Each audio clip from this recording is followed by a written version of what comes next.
Olá, meus amigos, tudo bem? É, Esse é o segundo vídeo que eu falo sobre filosofia. Eu já estou há 10 anos pesquisando sobre filosofia e lendo vários livros, não só filosofia, como também história, economia. E nesses 10 anos de estudo, eu cheguei a algumas conclusões. Então, esse é o vídeo 2 de continuação sobre filosofia que eu quero falar no canal.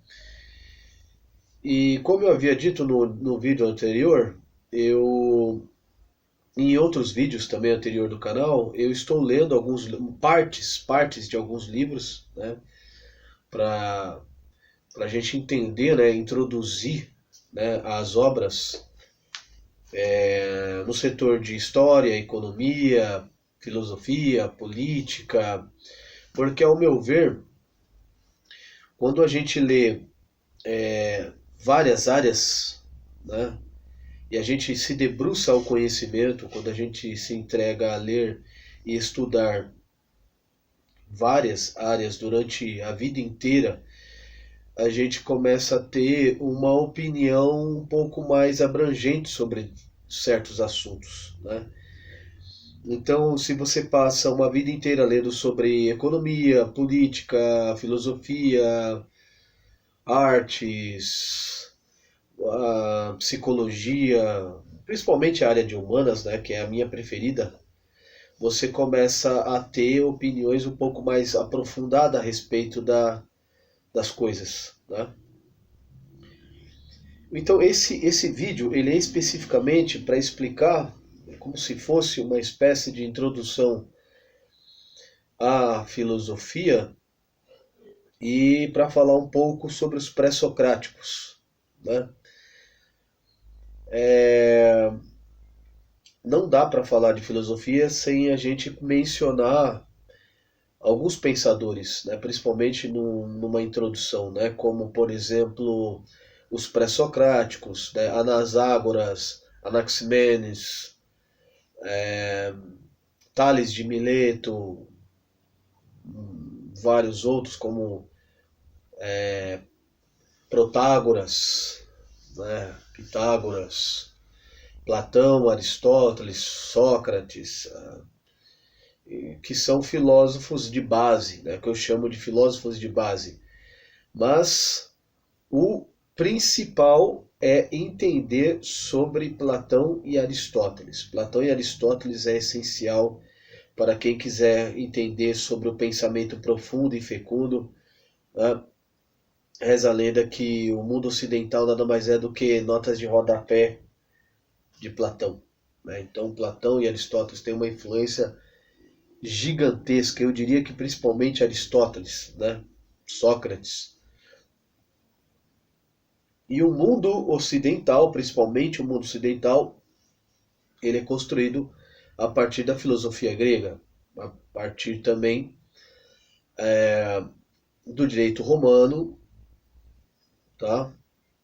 E é construído também através do cristianismo. Então são as bases, eu diria que são os três pilares do pensamento ocidental: a filosofia grega, o direito romano e a religião cristã, judaico-cristã. Né? São bases para a construção do pensamento ocidental. E aos poucos a gente vai esmiuçar esse cenário. Tá? Tem um livro que eu estou lendo aqui no canal, uma parte dele, né, que é o que é filosofia, do José Ortega y Gasset. E nesse livro que é filosofia, o José Ortega y Gasset ele acaba nas primeiras páginas dizendo que ele vai explicar sobre filosofia diferente de qualquer manual de filosofia, né? Através do filosofar em si. Então ele vai usar uma técnica que ele fala que é como se fosse uma espiral, né? Então ele vai rodeando um determinado assunto até chegar nas suas raízes mais profundas do ser, né? E a meu ver, o filosofar é isso, é refletir, né? Mas não dá para estudar filosofia sem passar pelas vertentes do pensamento político, artístico. Não dá para pensar filosofia sem estudar arte, sem estudar outras áreas também, né? É um erro acreditar que a filosofia ela vai mudar o mundo. Não é função da filosofia mudar nada, nem interferir no mundo. Mas a filosofia ela pode colaborar indiretamente para que o pensamento humano se torne mais fecundo, mais profundo, né? Como eu havia dito, eu sigo uma linha conservadora, de filosofia conservadora, que tem muita base no ceticismo, muita base no empirismo, né? No cristianismo principalmente. Então, na escolástica, na patrística. Então nós temos filósofos como Tomás de Aquino, Santo Agostinho, né, que vão pensar de forma profunda as questões metafísicas cristãs, né? E nós temos alguns filósofos como Roger Scruton, David Hume, até economistas como Thomas Sowell, né, Frederic Bastiat, Mises, Hayek, Bombanek, que são pensadores mais de segmento, mais voltados para a direita. Então a ideia é nós entendermos um pouco mais esse pensamento conservador e a filosofia baseada no pensamento de direita. Tá? Por quê?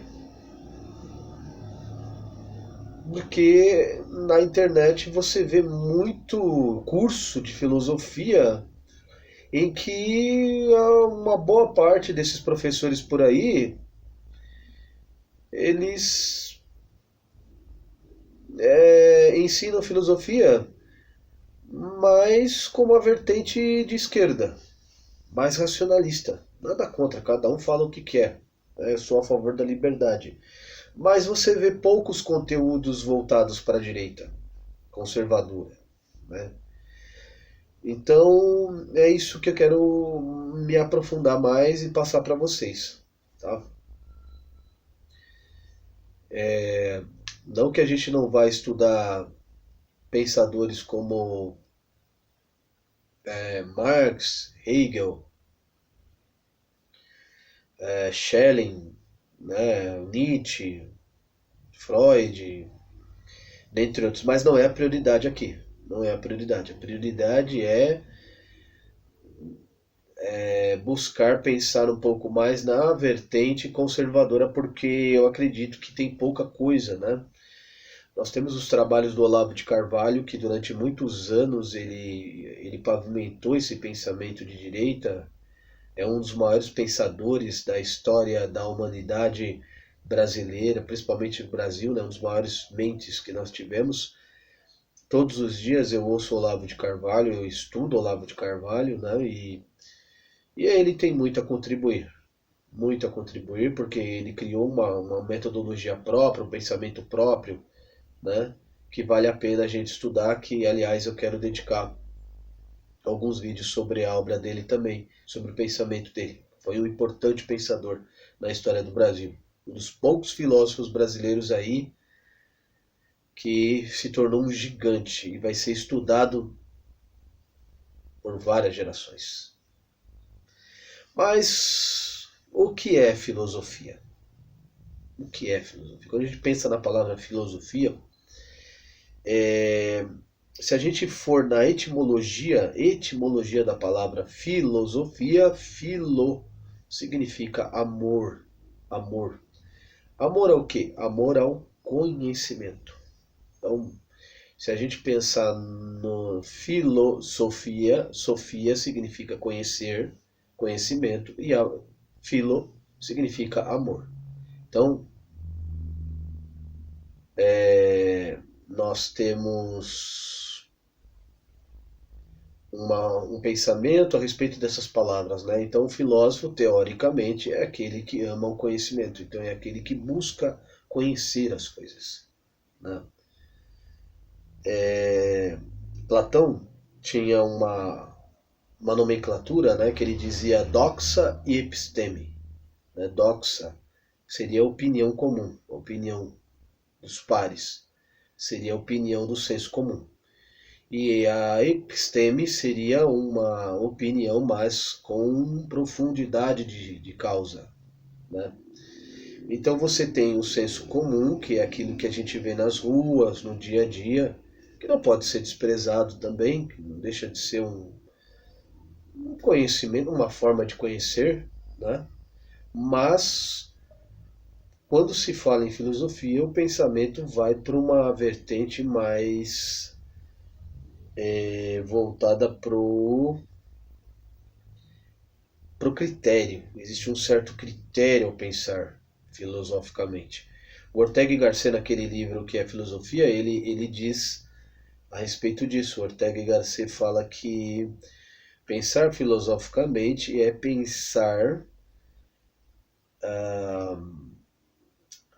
ir para rotas recônditas, ir para lugares onde ninguém mais vai, onde que as pessoas não, do senso comum, as pessoas do dia a dia não estão acostumadas a ir. E é isso. Então, um filósofo é aquele que pensa de forma profunda as questões relacionadas à vida. Né? É como se a humanidade estivesse numa estrada escura e a sociologia, a filosofia, as ciências políticas, a medicina, a ciência principalmente, fosse com um farol tentando iluminar essa estrada escura, que é o futuro. Ao futuro, a Deus pertence, não diz assim o ditado popular? O futuro a Deus pertence. Então, nós não podemos conhecer o futuro, por mais que alguns filósofos racionalistas achem que é possível pensar o humano, pensar o futuro, planejar o futuro da humanidade. Isso é impossível porque a gente não sabe o que vai acontecer no dia de amanhã. A gente pode ter uma certa ideia, uma certa noção, a gente pode se programar, mas existe uma coisa na filosofia chamada contingência, que é aquilo que não se pode prever. Então é necessário entender isso, tá? Necessário entender isso aí. Filosofia, ela passa por um critério, né? Um critério de pensamento, ela passa por um questionamento também da realidade, né? Enquanto a ciência busca respostas prontas através da análise, através de critério, através de testes empíricos, através de laboratório, de estatística. Então a ciência se faz valer de várias ferramentas, vamos dizer assim, de critério de razão para chegar a uma determinada conclusão. Então levanta-se um problema, e aí levanta-se uma hipótese a respeito da resolução daquele problema, é como se fosse um recorte da realidade. Então a ciência ela se aplica a um determinado problema específico e tenta resolver aquilo. Né? Já a filosofia é mais abrangente, ela questiona a própria ciência em si. Um dos critérios da filosofia, um dos problemas filosóficos que nós temos hoje em dia é o como conhecer, né? O que conhecer, como se dá o conhecimento. Né? Outro abacaxi que a filosofia enfrenta é o que é o belo, né? O que é a estética, né? O que é a forma da beleza, o que é a beleza em si. Outro problema filosófico que nós temos hoje em dia é o que é a ética, o que é como conviver, né? Como é que a gente deve conviver, né? Eu, como conservador, eu acredito que nós devemos conviver conforme a humanidade vai progredindo, a humanidade vai construindo a tradição, e aí ela vai construindo esse saber, né, através da tradição, né? Que é a família, que é os valores tradicionais, cristãos, né? Que é aquilo que a humanidade construiu durante milhares de anos e para chegar a um determinado ponto, né? É como eu havia dito nos outros vídeos anteriores, não é que o conservador ele não muda, né? Ele quer conservar aquilo. Ele é capaz de mudar, mas existem vários critérios. Ele observa a história, observa os movimentos sociais para aceitar uma mudança, né? Porque uma mudança muito súbita pode acarretar, pode, dependendo da política, por exemplo, pode reverter, pode inverter a vida de milhões de pessoas. Então existe um critério, né? Precisa observar se aquela ideia nova ela é testável no mundo atual, mas é necessário observar o que os nossos antepassados fizeram, né? Existe uma frase conservadora que diz assim que a sociedade é construída pelos que vão nascer, pelos que estão vivos e pelos que já morreram. Então, existe uma inter-relação social entre essas gerações, né? E a filosofia ela passou por várias épocas, vários pensadores. Nós vamos estudar alguns deles aqui, né? E essa construção do pensar se dá através de milhares de anos de muito debates, né? E a humanidade, durante milhares de anos, ela foi encontrando soluções para viver. Então, hoje, se você está aqui, parabéns. É por causa que milhares e milhares de pessoas se sacrificaram para que você estivesse aqui. Imagina, desde a fêmea primordial, né, desde os primeiros caçadores-coletores até os agricultores, escravos, gregos, romanos, nobres medievais, aldeões. Passamos por tudo isso para estarmos aqui. Isso é uma construção histórica, né? É uma construção que, ao meu ver, a liberdade econômica leva ao que há de melhor para o ser humano. Liberdade econômica? O que é liberdade econômica? Liberdade econômica é você poder empreender, é você ter a sua empresa, é você ter iniciativa privada. Eu acredito na iniciativa privada, acredito na propriedade privada, tá? É o que eu acredito, propriedade privada e liberdade do sujeito, desde que não faça mal ao outro. Isso é um princípio conservador de direita, que é o que eu acredito. Para chegar a essas conclusões, para chegar à defesa desse tipo de pensamento, foi necessário estudos, né? Eu passei a estudar Nietzsche, passei a estudar Kant, Hegel, Marx, Platão, Aristóteles, continuo estudando há mais de 10 anos. E Olavo de Carvalho, Roger Scruton, né? E ao meu ver, desses 10 anos de estudo, eu cheguei à conclusão de que, ao meu ver, o pensamento conservador é o mais seguro e o que, ao meu ver, é o mais próximo daquilo que eu acredito que seja a verdade. E uma das questões que a filosofia se debruça também, o que é a verdade? O que é a verdade?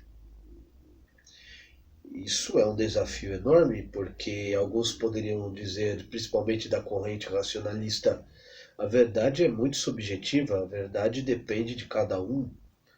Será que a verdade depende de cada um ou existem universais? A verdade é universal. Ao meu ver, se a gente observar as tradições e os povos que mais conseguiram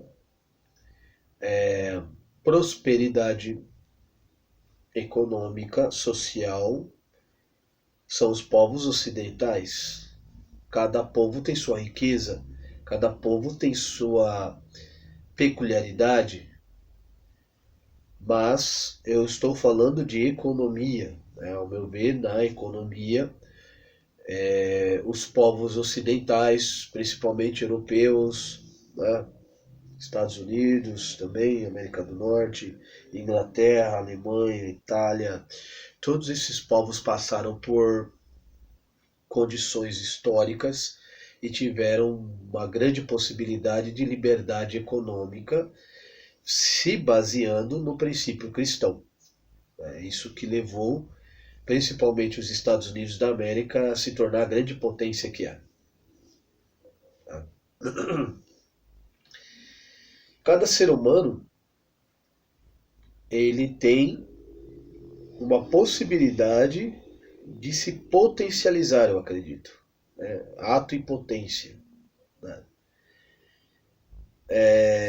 Alguns são mais matemáticos, outros mais filosóficos, outros mais desenhistas, outros mais explicadores, vamos dizer assim. Então a natureza ela dá o dom a cada um.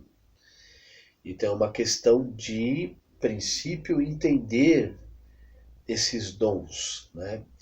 E o homem que empreende, né, ele atende a sua comunidade, ele é capaz de prosperar se ele souber atender às necessidades da sua comunidade ou se ele souber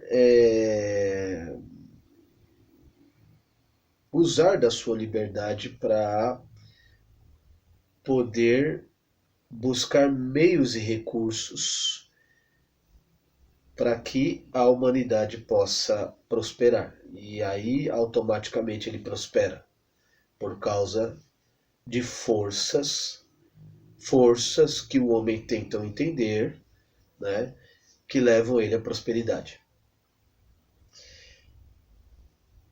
Existe algo no cristianismo que é maravilhoso, que é fantástico, que é a crença em Deus, a crença na prosperidade. E isso, ao meu ver, levou muitas pessoas a prosperarem.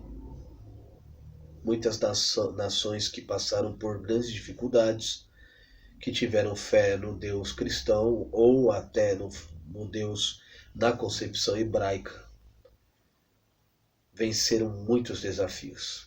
Então, ao meu ver, eu suspeito de que o caminho está por aí. Eu ainda tenho muitas dúvidas porque eu sou um amante da filosofia, né? E o filósofo é aquele que ama o conhecimento, né? E através do conhecimento eu cheguei à conclusão de que a verdade está mais próxima daquilo que a gente entende como judaica cristã, né? Por causa das minhas experiências pessoais e por causa dos resultados econômicos, sociais que alguns países têm. Mas são milhares de fatores que levam à prosperidade. Né? Mas o filósofo deve buscar a prosperidade, ele deve buscar subverter uma ordem. Ao meu ver, toda e qualquer tradição e toda qualquer ordem deve ser melhorada, mas com muito cuidado, com muita prudência. O conservador eu chamo de um homem prudente. É aquele que avança, né, sobre a vida de maneira criteriosa, de maneira estratégica, de maneira prudente, observando o mundo à sua volta.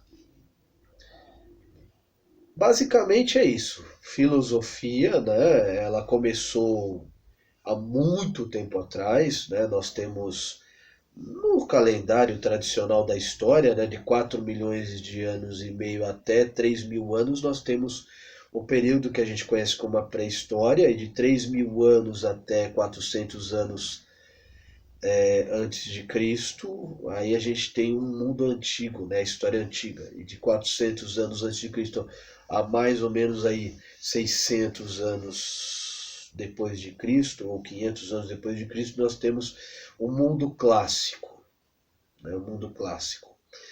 Nessa virada, entre o mundo antigo e o mundo clássico, nós temos aí o que nós conhecemos como o período em que houve uma fertilidade cultural na Grécia, né? Por volta de, vamos colocar aí, 400 anos antes de Cristo, 300 anos antes de Cristo, 200 anos antes de Cristo, nós temos um período aí muito fecundo para a filosofia grega, que foi o período de Platão, Aristóteles, Sócrates, Tales de Mileto, né?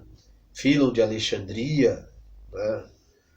E dos apóstolos. Mas Jesus foi um divisor de água, na minha opinião, né? Foi através do Cristo, foi através de Jesus que se pensou no outro. O que é o outro? Porque no mundo antigo, pelo pensamento grego, o ser é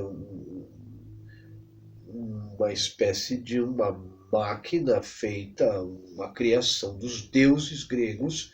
O ser é nada mais do que uma criação dos deuses, né? E aí os deuses, o cosmos é perfeito, o cosmos é ordenado para os gregos e cada coisa está no seu devido lugar. O lutador briga, luta, aqueles que são bons de porrada, eles devem brigar, devem lutar, devem defender a polis. Os melhores que pensam devem governar as cidades e os que não fazem nada, porra nenhuma, não pensam nem brigam, esses devem dar para ele um cabo de enxada, né? Veja bem, não estou subjugando quem trabalha na lavoura, não, pelo amor de Deus. É um pensamento grego, tá? Antigo. Né? Que o trabalho braçal, esse é um pensamento grego antigo, que o trabalho braçal é um trabalho feito por escravo. Né? O trabalho valorizado pelos gregos naquela época era o trabalho de pensar, né? Para Platão. Né? Aristóteles veio dessa linhagem também, né? Então, aliás, o Aristóteles escreveu várias obras, né? Platão também, vale a pena, a gente vai estudar algumas delas, né? Então a ideia é a gente começar a pensar a respeito dessa história da filosofia e do filosofar em si. Quem é o filósofo no mundo antigo? A filosofia é a mãe de todas as ciências. Então, no mundo antigo, a filosofia ela, ela concebeu a biologia, né? A escola de Aristóteles parecia uma escola de biologia antiga, né? Se estudava anatomia animal, se estudava ética, se estudava matemática, né? Os gregos foram muito bons de matemática, mas muita coisa que os gregos tinham vinha também da Mesopotâmia, vinha do Egito, então é um acúmulo de conhecimento egípcio, mesopotâmico, né?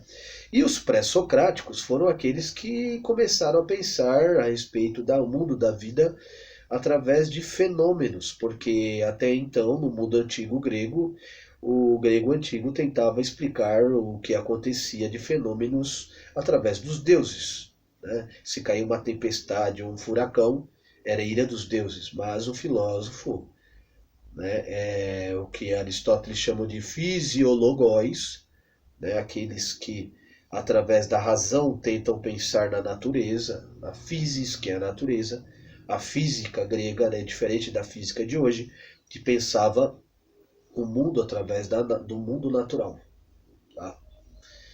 Então é por aí que os pré-socráticos começaram a pensar. Um pré-socrático defendia que o mundo começou, que a base da vida é a água. Outro dizia que a base da vida é o fogo. Outro dizia que é átomos, átomos em vazio, átomos em movimento, e esses átomos são partículas que juntas formam o universo. Né? Já haviam pré-socráticos que diziam que o mundo começou por água, fogo, terra, ar, são vários elementos que compõem o cosmos, né? E aí virou um verdadeiro debate, né?